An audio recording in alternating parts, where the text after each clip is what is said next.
dul kalki am dang nga mario tentu me yenda amantu di bola yen kanda o alingande de kilala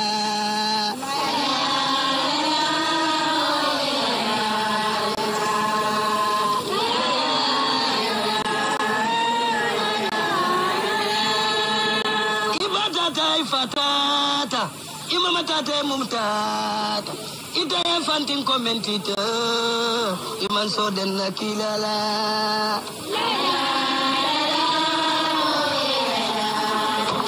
ali sarafe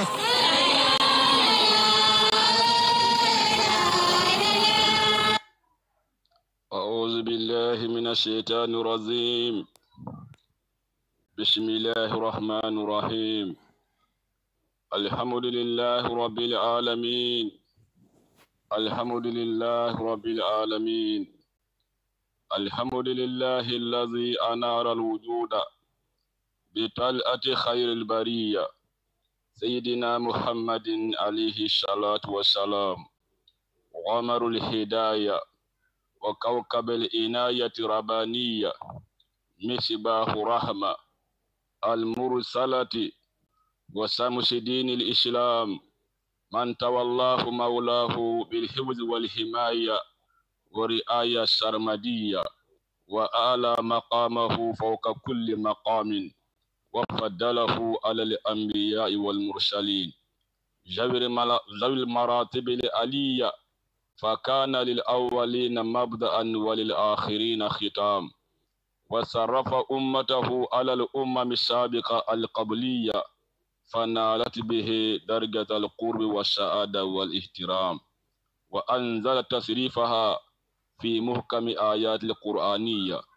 حيث قال كنتم خير أمة أخرجت للناس تأمرون بالمعروف وتنهون عن المنكر وتؤمنون بالله فما أعذب هذا الكلام أحمده أن جعلنا من هذه الأمة المخصوص بهذه المزية الفائزة بالوصول إلى دار السلام وأذكره على هذه الأتية وأستعينه وأستهديه على الدوام وأتوب إليه من الأوزار والزلل والخطية وأستغفره من الذنوب والأثام وبعد إخوة الإيمان والأخوات أقول لكم السلام عليكم ورحمة الله تعالى وبركاته كألا تندو بمنصومي ولا مالتي على كافون تنتو منا أنين جونغول كألا تنتو منا أنين جونغول دمال كنيو تنتو منا أنين علي جون كيلين تنتو منا على جونغول كنو ين تنتو بيكا سي على لكان منصومي يالون كو سانكارتا نمفلا ay moni nan serun sunkarola ay ma beningi nan sunkarola aya taradon serun sunkaro nan tema ku jama kedege ay dola niwotale ay dola jar sahota ay dola palasota ndalmi yalonko ale ngibe man fenkala man fendiala ay na jatol tumbulu ay na niol tumbulu fomma be dengi nan sunkarola odama kayinde tento e jongoye ka murde man satla kan bo man soten da man so mina sembo non taliye mini fanata da ka ala dana fa ala sinemo nin kafuro kebe komin kuma la fu nyami ma sha Allah kana ma lam sha lam yakun ala lafta minna wala kake ala malla fi minna wa bukake no mini be tambita ila wato le sida manka ko fennek ala la wala na aleta dal min fana bi jang même fenka ti ale fa en tu jang min la ala lafta minna dron wala kake otombe ala danna fatima be jara sunkaro fanana sima kono anin jara saho kono anenka baadi un fanan nakaramo nyimmalu ninke da usage fodeti nakaramo ba anen karamo to malbe be kondon ke duway fanan siman jara sahola ale menni nyato niaje telbelo la janka hani a kanyindo mandon katin hani atra itele akoyru no fontelier barin tella londo la doya nan joya naso mbuka koyndi no comment le ka koyni nyamin oto ka do karamol fane shima bala anin jara sahola anenka balin to mal fana kebe kondon e ni sunkar bala fala sama be jarla no borge e radio nyim fana ka duwaye abe barakara ba yuraren barko ne yuraben bige inshallah alma alo kafu alma alo lafa dombe sila e ke television di dunya be ka gibe ala sembo sudo ama ala jakali inshallah alma ala ke nyama men kida radio ngina organisateur le min ba ko na bira journaliste solo fado kula to mabe afallan konde woni waytabula fosari kondela adila keke ne ba mi ya lon ko nyamoy ni wati nay kata da banla banko doto mingira kabiro kamarati nyamira inshallah woni radio ni sidi jobo mini ya lon ko ndelo le sobita wolela ani mumi moto mabe mini ya lon ko bara jongina ko kunale dol bije askeno metolon baraka doybe simani jar sahola radio nyen farasi barako dungi ala samanyato ndel men fanan kondon ye evite na jambi amankan no lon la siati amankan na barakati nyo hakil bando da malamu kakata komin be sunkaro kon hana kondo sujada janin na filo tema kakata sunkarola komin be ba kanyani alondole andum be balo pakado be mo lonnalati pakado be mo lonnal pakado be mo karannalati otoni mo kilin ko maje koy diamo amenga kote londo chado mol betide bari ye bo nyal dor ye horma wolo chabo hormo ne bo nyani alma alembe ke bo nyamo dunya jang anil lakira inshallah kanyo hakilo blandola wa hakil blandro nyi kila le ya marala kila ko ne sonna moka common ne comme ne ka comme nyami saibol kay muhammad kay ko ne la comme nyaade e kay nyalo ne mone ko bondi e ka bla dimbala kono ya busa nya bla dimba kono ya busa doron isaje comme nyi sobo saibol kay barsan sonna mola commande malon mone bo bondi nola kila go saibol go sonna mo na commonta wala mo hakilo kanyo hakilo peki peki kanyo kunindi alala kola anin kanyo hakilo bulandi alala aka nyine ka sonna mola kamo bondi inat na muslimol to modo bije e besi ko kenole bade ka mi go fardu kifaya nyo wasa farlo isimo kilen ko mandi ka fo ko nyin wasanyin kola bare a tardun ibe balondi ni ibe kanyandi alondodo o kamala inshallah ka be jay ka be tendo sunkar bangina a hormona barko ka be ko alma alalanka nyo bodege sunkaro mi yalonko mba kono e konye kachatella min keda ashhar ramadan walmu sunkaro karo mi yalonko niaje kay ko ramadan wala mi yalonko aka junbo bele jani adamadi unoma aka kurkuruno bele jani adamadi unoma wala ne kay ko ramadan mi yala ka son jani aka keremondile o karo nyin ka kachala kanyo hakilo blandala mi yalonko man satla sika adna annabin mola na annabin mu ya ata adanten tuliye wala mu sunkaro atara sunkaro ni annabin mu tembo bira makanu anen ma sum maka alama di alamaka barberin annabin mu sawunda tara madina kila bira bayan bayar ka makka kada madina atara madina sanje fula safir la dole min safe tare kodo sanje fula man satla e sunkarota aya diala sunkar konon tiltan tenelung orone mansat laye sunkarota ayadi kila bala safir la dol tariko dol safir la dol fanan ko hani dol ko bidin kila bodam makka atara madina sanji kilen tambita anin tala mansat laye sunkarodi kila la min karo kono tenelung min karo tiltan bar nak be kambenda minna wala mu nginte de bira bodam makla tara madina ale sunkaro di alaje kabir ale sunkaro di ala madina bare be kambenda nyim fannale ka foko akida min karol kono ka foko akida sunkar kono sunkar kono be kambenda ngin nakko ale sunkaro di kila ala madina sunkar kono atil town tenelung inshallah lonnal be ibela kambe mbotole o sunkaro nyin karle mati mi ya lonko ndel fon de latine bi gentele na fabige ala ko mole femfenke itti yalon imalon atelel na fabige ala ko mole fadan koku alkanake itti yalon imalon ni mole ko nyinke mole la torobiye ala la man sabiten ya ala tara alqur'ano kono ako mole al femfenke ya moroto mol fona na fale biye ako mol fana ko alkana femfenke ko koñi mol fona tora ko wala katara oto sunkaro ni ala farla ya ni alqur'anu la dante anin haditholo wayetabula wal ijma'a ani lonna bele kamben lonna kunda birin sanda foduma muslima kunda be kamben da ko sunkaro farlo lamo ne momo le balanta ala farla yala fa huwa kafir wa marim kafir alquran wa sunkaro la farla ya natile hadithol de kila fane sunkaro la farla ya natile anun muslimol fanan be kamben dale han muslima kiliman so de mi nyowali kanyillon ko sunkaro mo farlo de farlo do ni ate moy akoto wala mo forcé akoto mo walde nyame farlo arab kan wala mo mi alan ko forcé le mo ni yake ye kayro dila ni ma ke ma shibo dila akoto mo walde forcé koto mo walde yo nyame ko sunno o ni yake kayro dila bar ni ma ke fanan ite kayro dila bari ite ma shibo fanan dila bar farlo de ate ni ma ke dron e ma shibo dila ni yake kayro dila sunkaro ate mo walde farlo le mate pasal qur'anu la tadande kafako يا أيها الذين آمنوا كتب عليكم الصيام كما كتب على الذين من قبلكم لعلكم تتقون على كسونكارو يا فرلان دال كاني كومي يا سونكارو فرلان يامين مانتو دول كامين تاميدا جانال كانا ادو باداتلو نال سونكارو سون عليا كانياما alsi ala longe inshallah alsi mul fanne min yalanko ibe silala man satalalale asike molti min yalanko ibe silala man satalalale ali afadulado akafako sahar ramadan allazi unzila fihi alquran ako sunkaro mi yalon karbo nyaaren ko karu forma malmati sunkaro mi yalon ko ya alquranu gindi atel kono faman sahida minkum sahara falyasumuhu dingrado alaba fala momoni atra ema bede karola lola sahida jang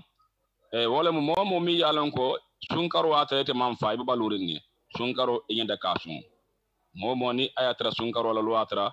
imam fa ibe balurini inyanda ka sunkaro sun alquran wala mod yo ni dara kila ala hadithu de badala kila fo muslim ya la tunku lulo min kila ya fo sunkaro be konole kila ala hadithu mi yalon ko annabemo ya mutolama kila ko bunal islam ala khamsin shahadatu allah ilaha illallah wa anna muhammadan rasulullah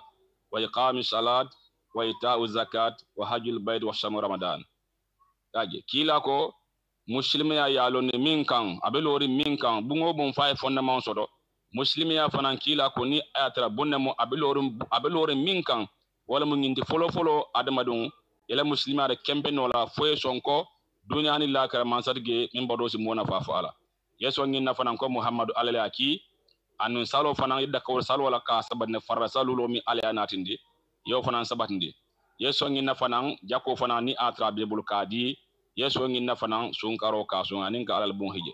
do sunkaro kila fanan anati al hadiso konole mi yalan ko lodna be kambenda santo anin duma ko hadiso ni hadith la mi yalan ko hadith sahare mo hadisoti do fanan o kayita ni ko kili sunkaro tonya ala fole anun kila fana fa molel do sunkaro fenne mati mi yalan ko ala sondalale ala tingan kila fana fem fala ko to ko muslima tun kululo ay min fo sunkaro fana mo kono tun kumbalet no bodege say wala mo sunkaro say ala ndalla sun dalilo san dalla sun adalilo mun de muniyatin man satla sunati jongol kan dalili jimalatina man satla sunati jongol kan lonna le kuma jama diya muge min yalon ko dol ko li asabu dol ko ngini asabu dol ko ngini asabu kado san dalla sun katinyan konkola onno konko ni alal mansia a gile bang wala fa atora fenel bang wala dalla sumbalia ay alal mansia tinya fenel bang wala dalla sumbalia alal mansia fa fenel nasge bang wala ndel ka nyun sum be kiten fon fa alal mansia fa ya la fa bang wala fa ya nasile wala fa ala na fa fenel wala fa atora fenel ndalla sunni memo jabiroje ndalla suma ala tora amana fa fenna na sumbalia ama ala tora fenna fanan barsain sungin ala dalilo mindi lonna dole min foje ko le munyinti birin ale hakilo dada ala ko hakilo e ko akbil e nyaati na bang e sonna mansiala hakilo a nyaati ala ko hakilo e kodi hakilo a kodi a sonna al mansiala lonna dole min nati sona farla yaado kanati jongol kan kada koku sabbu ka tralale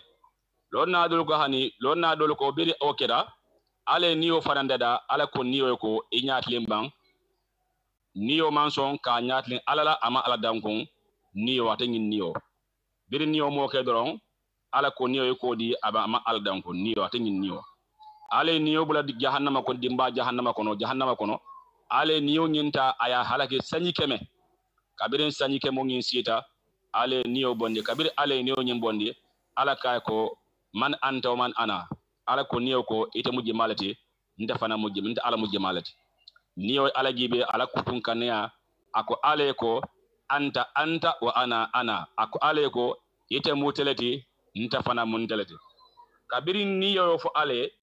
ala nata niyo ta kabula konko yankan kato kono sanyi keme kabiri ale niyo nyim bondi konko yankato kono ale niyo ngininka ako niyo ko man anta o man ana kabiri ay niyo ngininka wala tembole niyo ko ante niyo ko ale ko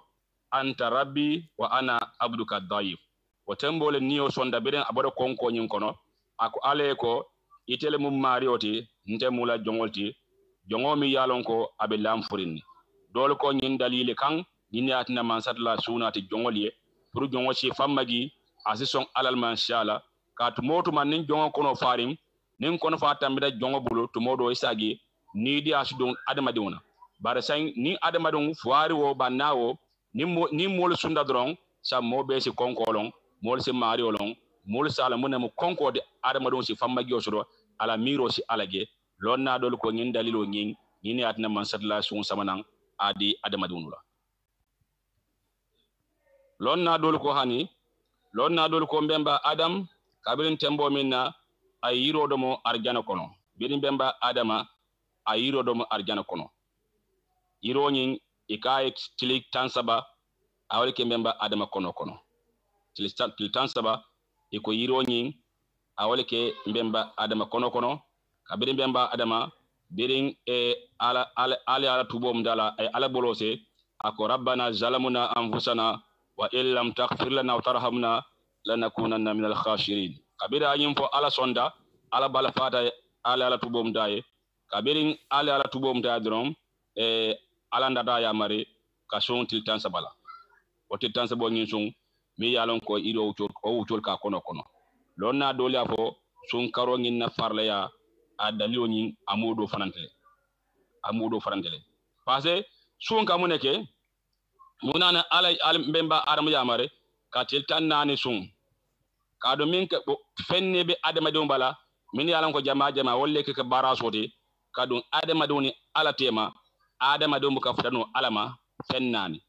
o fennano jama o fennano ngin wolle ke adama do commandi fo adama do ka futano alama jama sage nin suna ta doron sun si o fon bondi ala ni adama do tema adama do si senia ay futa alama o fennano wolle on fengi man jamaati o fennano nyin folo wala mu at'am wala mu domoroti ni adabaron sunda domorola a fambali domorol ale dorom sawo domoro bi aya fambala ala kama e shage o sibo o hijabo yin o sibani ala tema bantam building asifuta alama katu modo adama don nin kono fara ni dia sina e shage su forsi kulia adama don ne kamin ale asiburka wasarabi fulanja wala mu mingoti e saje mingo fana gioni adama do fambal min fawnula o min fawni a fambal jimale wol mu alakama o min fawna min fana a fambali la o fana mu hijabol te mi yalan ko bara sol mati akatara jongoni amaro tema nin to mamin ilan tambida asinida sama adama don kam nin adama do fambal ngin fana na saje asa adama don seniandi adama don si kumaya asinaki man satlala wal gimai anin futuo ni adama don sunda fana saje asa fambal futuola nim fudu bali afana mi afambala la gima kama afambala ala kama anala muso tara bunkilin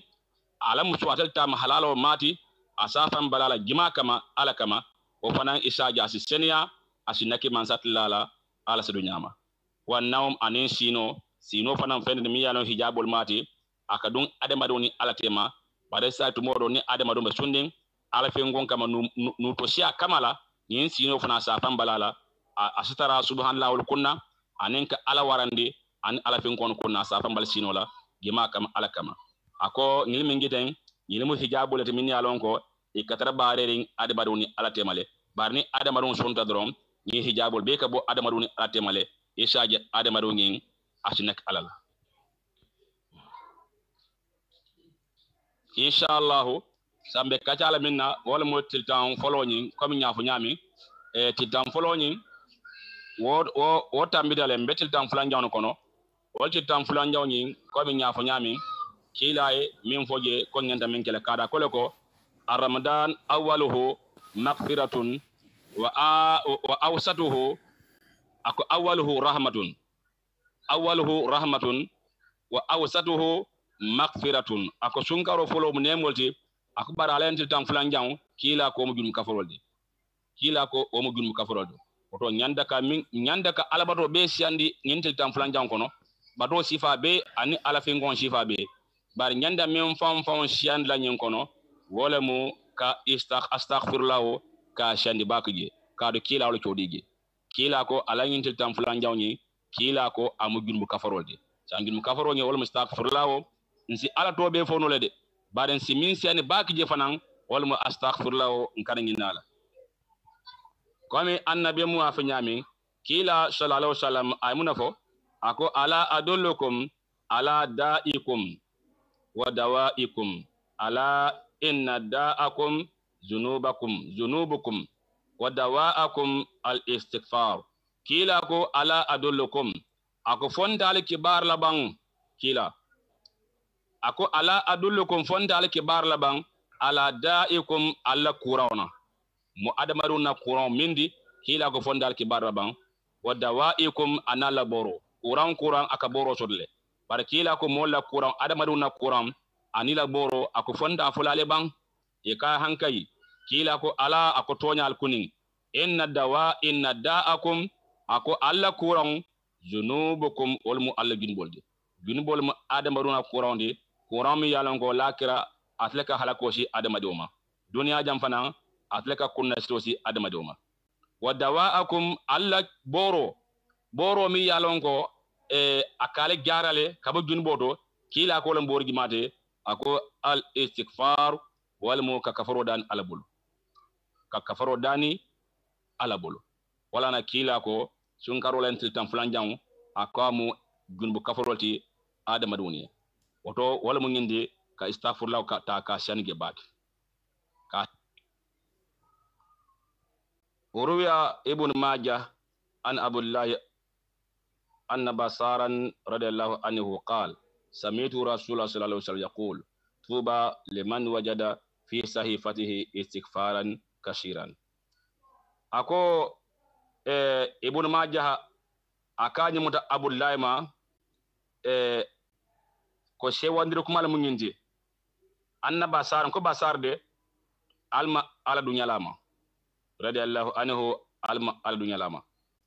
qala ko basara nya ko samitu rasulullah sallallahu alaihi wasallam akonya ala le kila ma kicho ne o kila mi yaqulu kila bafula ako tuba liman ako argana ne mona kayro beto abe moye wajada fi sahifatihi me nyin tarala bara kitaboto istighfaran kasiran astaghfirullah wa targe yol mu gin mu kafaro kumo a targe mi yalon ka be sharin mo mi yalon ko alkiamalon ala bara kitabo kabida ay tandal dron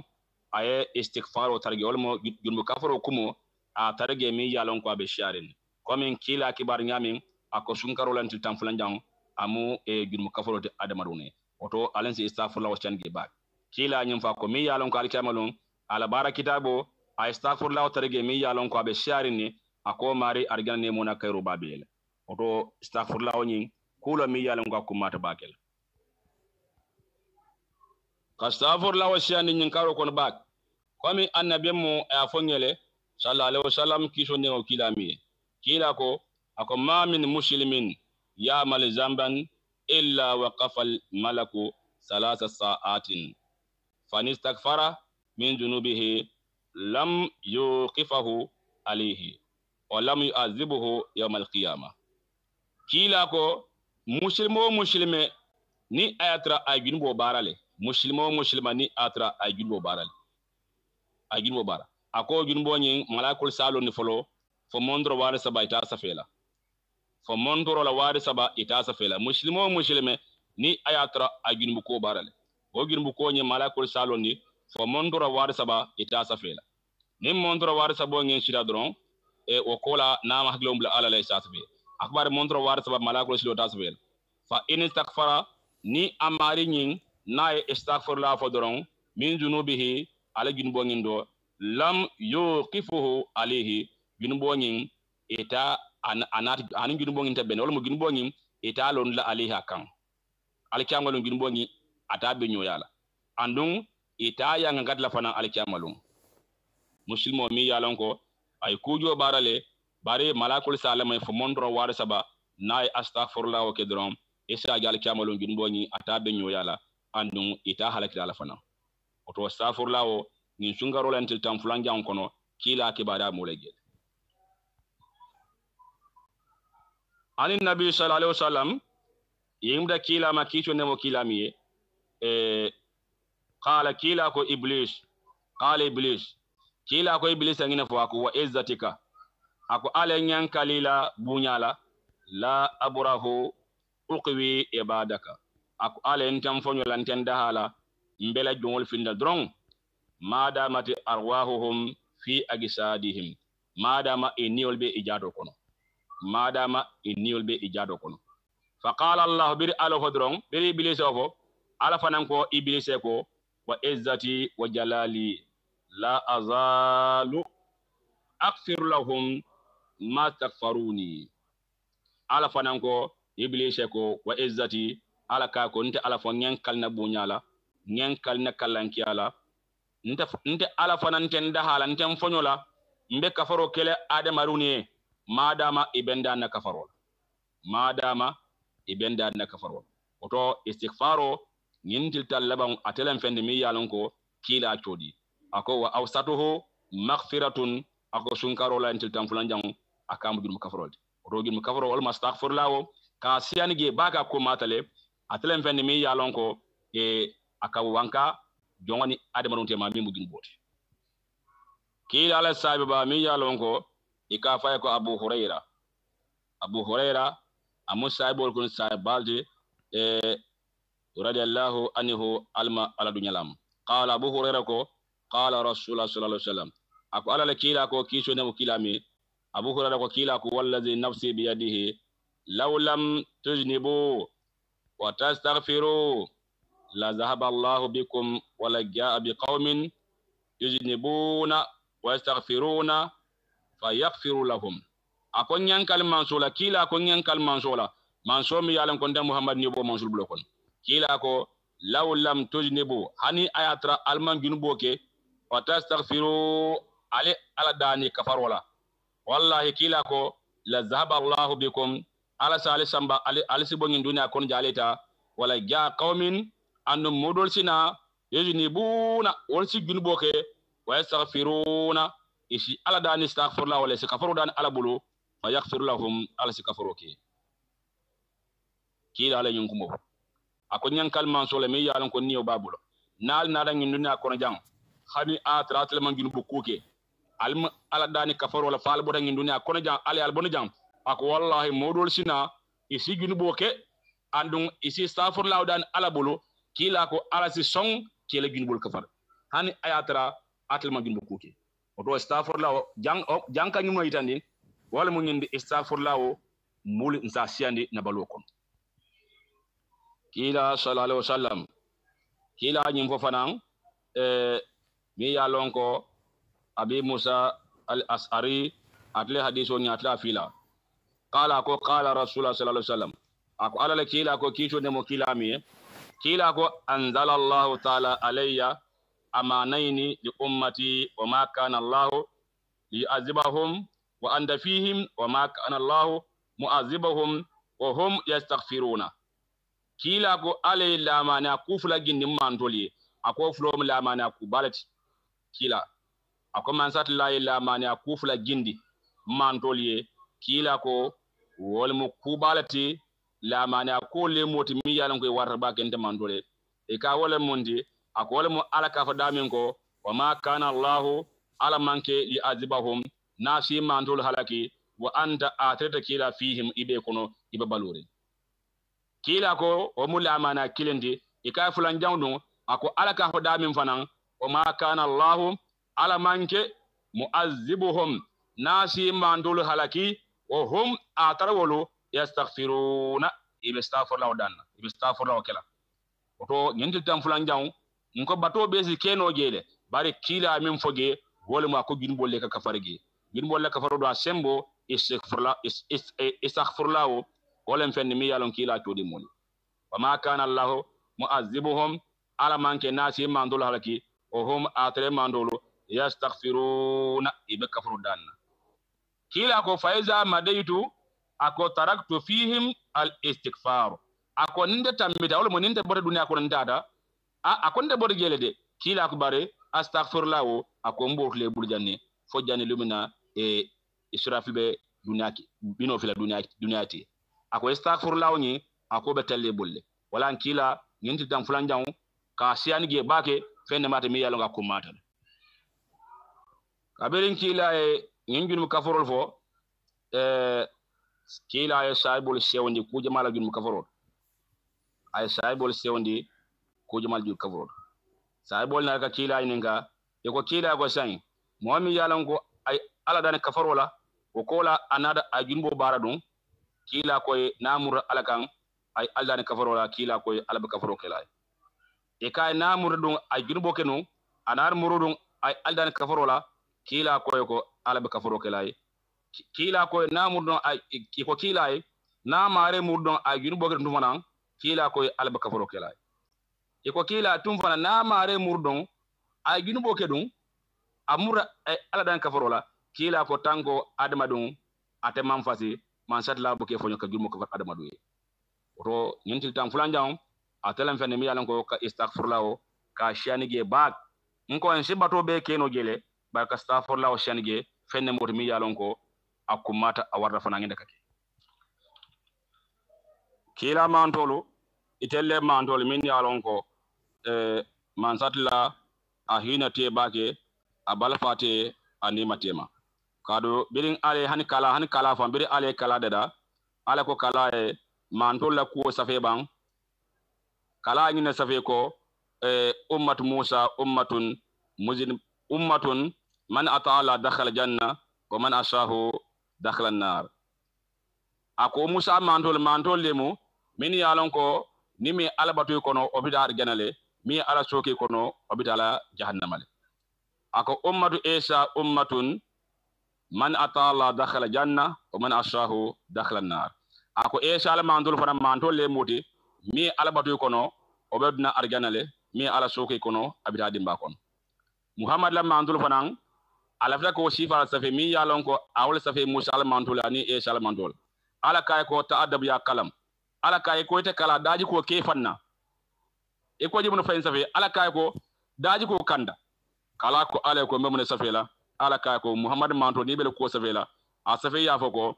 ummatu muhammadun ummatun muzinibatun wa rabbun ghafurun a safi be ngina safi la ko muhammad manto le moti min ya lonko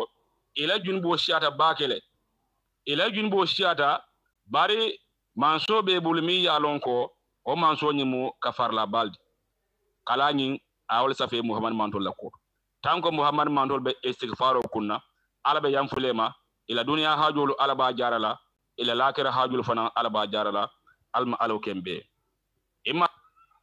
onemo nyin tatle muhammad mantol onemo mi ala yake onemo nyin tatle fada rabbul kilal isra kono hani nyin titam fulanjam ba kon den hani ayatra minna wirdo fonkeda istaghfirullah de anim bismillahir rahmanir rahim ni alo hani mi yalon ko hani alqur'ano fayda ma karanno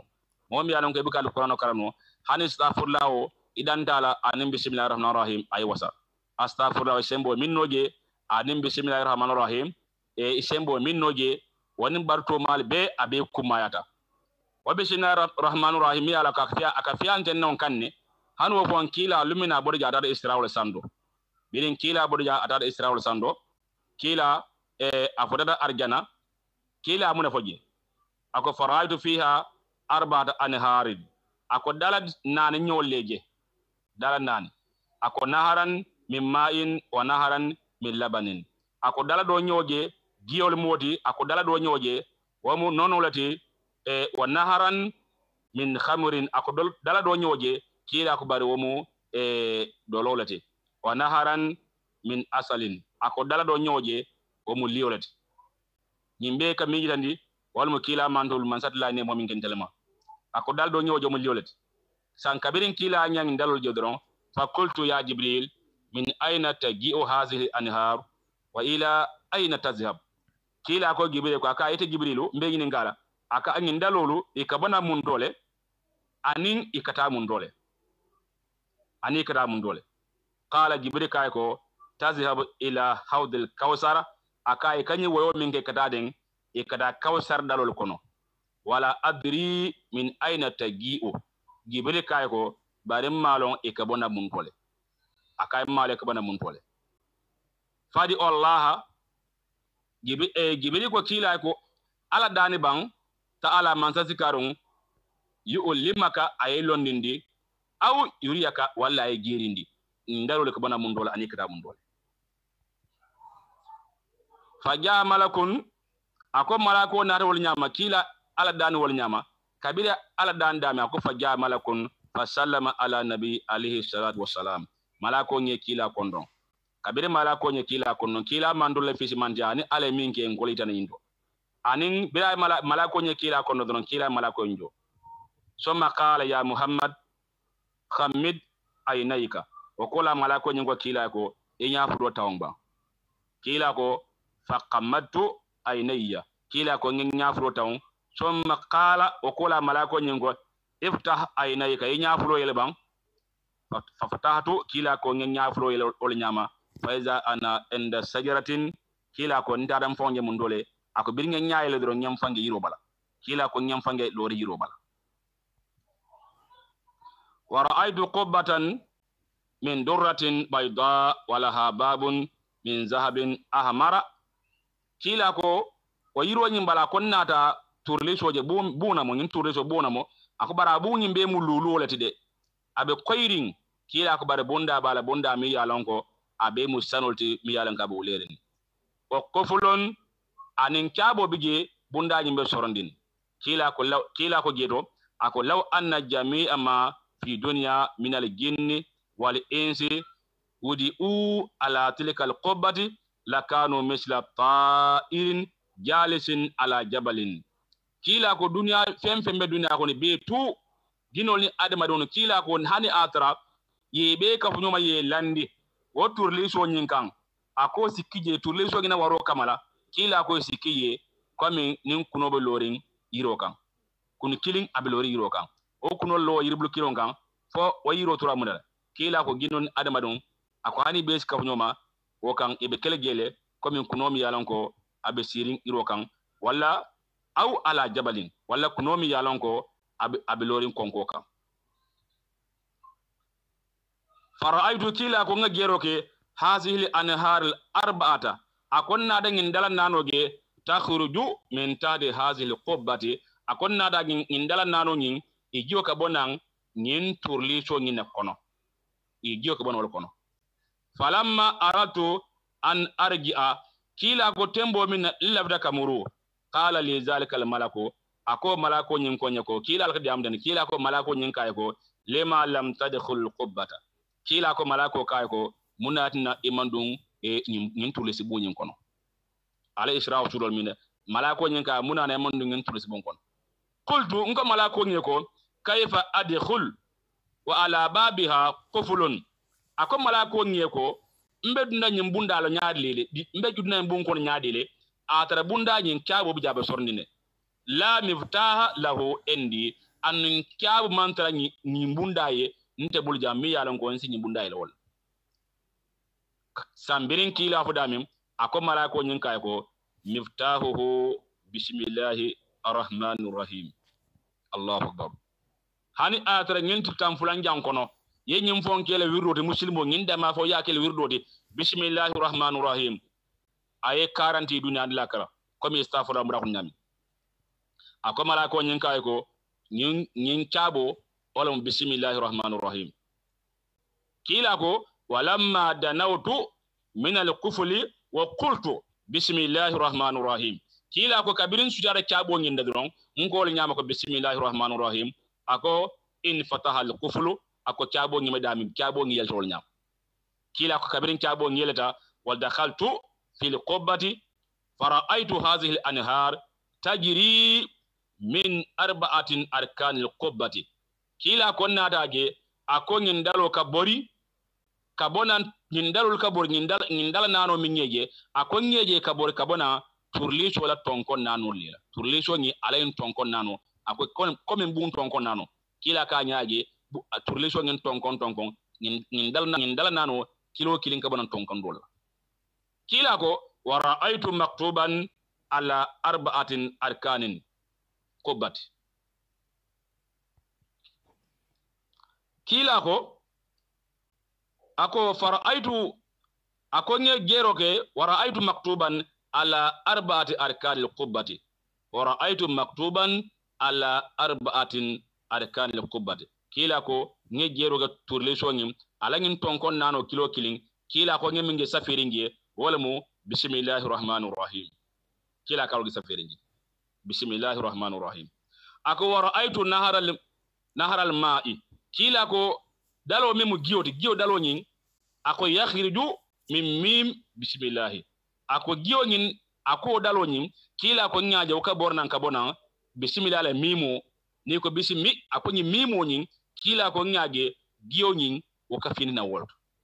wa ra'aytu naharal labani ako bar nono o dalo nyoje yakhriju o ka findi min hayillahu wala Allahu la hawo yiko Allahu nyi hunyin hawolum o hawo nyin akonyaaje nono nyin o ka finna wolto wa naharul khamri akubar dolo nyin wodalo kila ko yakhriju nyaaje o ka findi min mimi rahman ni ko rahmani ma rahma ni manyin kila ko nyaaje dolo nyin dalo o ka finna wolko wa naharul asali akubar liyo nyin wodalo kila ko nyaaje o ka findi yakhriju o ka findi min mimi rahimi niko bismillahir rahmanir rahim yala mimo be labandaro o mimu laboni kila ko nyaage liyoni o ka finnawol kon han ngin tiltam fulanjang ilo ta nyinka ay was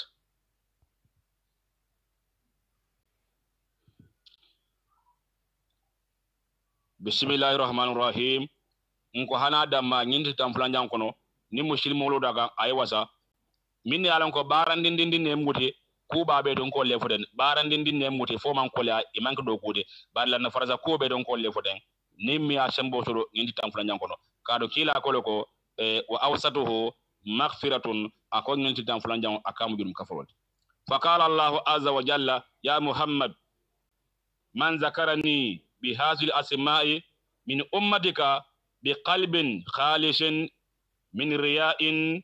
وقال بسم الله الرحمن الرحيم شقيته هذه الأنهار على كن ينكال نبونيالا أنك لانكيا على من سباكو أكو محمد يكو مولم فينكم نينتولا كابويت كيلا ماندول كونو باربيرا بن فينكم نينتولا وتما ماريشو نمو بخال ساريني أماك فايتا كمالا يا أماك فايتا كمالا دي أماريكو بسم الله الرحمن الرحيم كيلا كو على كو كيلا كو shaqaituhu samari mindi hazihi anhari ngindalo la wala ngindal nanongi kila ko alkiamalun ala ko alkiamalun samari mindi ngindalo la ko fil hadith ako nyimba hadithu do ka chala bu mi yalongo kila lafo kila ko la yuraddu du'aun awwaluhu bismillahir rahmanir rahim imam paka ke balje waltu debulu hana allahumma salli baka doron iko bismillahir rahmanir rahim allahumma sallallahu alaihi wasallam yaji ila duwa ni ba ko ba sedron e bismillah tabani kila ko ako la yuraddu du'aun ako alat du'a murundla du'a mi yalon ko awwaluhu afrullah bismillahir rahmanir rahim wal basafiri kila ko du'a ni alata murundla o fil hadith nyimba hadith do fana kacala mi yalon ko kila ko marrafa kirtasan min al-ardi maktuban alayhi bismillahir rahmanir rahim iglalan lahu wal ismihi an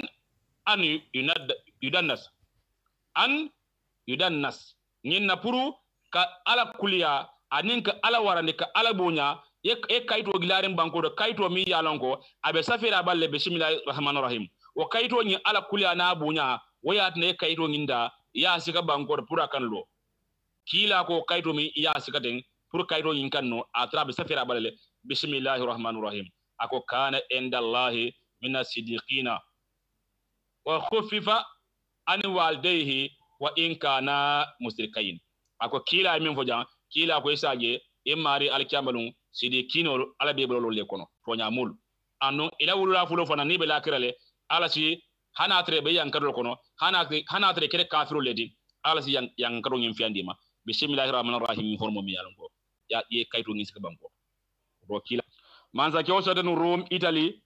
manza kyo nyin kun nimol kam dambe na kumo kum fala wala nafiru cidal inshallah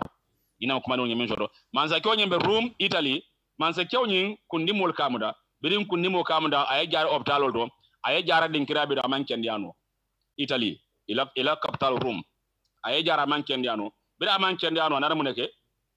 ay ledro ki Umar ibn Khattab e Makka e Madina o tembo Umaratul Khalifodi ako Umar ko aka mbengi ni ngala fo boro tebul bang ako Umar ko ndede sasala kamuta o min gere kunni mo aka bar ngen jaara karo bela man kendiano Umar na ramuneke sena Umar na fo kiyay biro Umar na fo nyinki manza kewnya Italy Rome na fo nyin na du nga ko dami kundi mo nyin ikam da fo yawta balal barna na fo nyin bonda ko ngodo ak ka dimi manza ke njakal dawla londo ana rafa mole ko na fo nyin ala janjamba kabire na fo nyin janja ay kayto tar na fo kono wo kayto ni ya bon ya karang ya tar safere nge bismillahir rahmanir rahim ya ina tar safere kayto nyin bal oto bismillahir rahmanir rahim ani astaghfirullah nyintil tam fulan nyan kono ani alabato ma ben sembo minno ali nyabe ka kono ka do tilta sabanyaw magolo ngana frod oto nsake o nyama kila min fanan fonye alen nyambang nyakata o fanan kana bulana songono kada kila ko ruba sa'imin laysa fi sawmihi illa ju'a wal atas kila ko sunna siata mi yalon ko ala son fentaji namen ko konko fure amudode ani mindo nsakata fo kana bulana songono wal musun sifa nyadit ibe sunning bar ala ko mulkana femfenge ibala konko be kolyari nyami yi famda konko la mindo be kolyari nyami yi famuta mindo la ila fudu muso obe nyami yi famuta ngimbela bare mun nata ila sumbi tinyebulu wala mo wandi kumolu ida mangena min fola kafo itlu mangena min moyla kamoy e nyama ngena min jala kaaje yimbe ka sunla njure aka sunti nyale kila ko jahiro do mol sahabe sunnene bar batno do yar fe mandra sunnani alaya ro ko hakiltu ko kol hakiltu sun karo nyin kono inshallah nafilo flasida ngina mo do bandon nyamin soro kala karabo balla banke kan anen ka wan la bawle min gele Cheikh Mahmoud ngide Ibrahima Touré ngilo wayta Lamin Dabo ngilo wayta Imam Dabo ngilo anen sate alka almama ka be ko non ka be jayi la judo kulal be kadwa be sima bala anen jara sahola karamo ustad fode konde nimbe mutle du nyoti itelle ya moro mungenti itelle do ko minke odo ko nyobe tama kanden kadwal be an radio do kula be anen kira kunda do me dawda kadwa be sima bala ni jara sahola ale na sungar siya ala kina ken dancing dan sungar ka be ko subhana rabbika rabbil izzati amma yasifun wa salamun ala al mursalin walhamdulillahi rabbil alamin ñam do ma non ngem soro inshallah ba fallan konde makolom fosari ani radio do kulal be kadwal be radio ni almakala lagi barkamati inshallah lumbe sila ala ga television inshallah barakallahu fikum wa akhir dawana alhamdulillahi rabbil alamin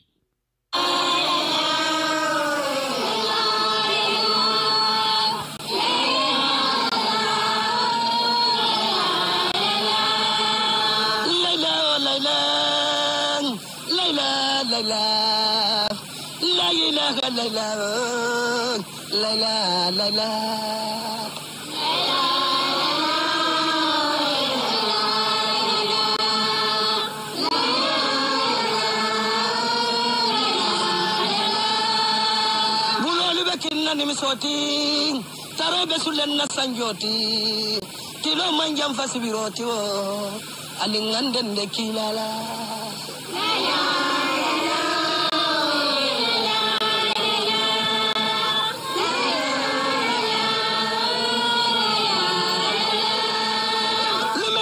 bukadi wala komira mba bukadi wala komira musu bukake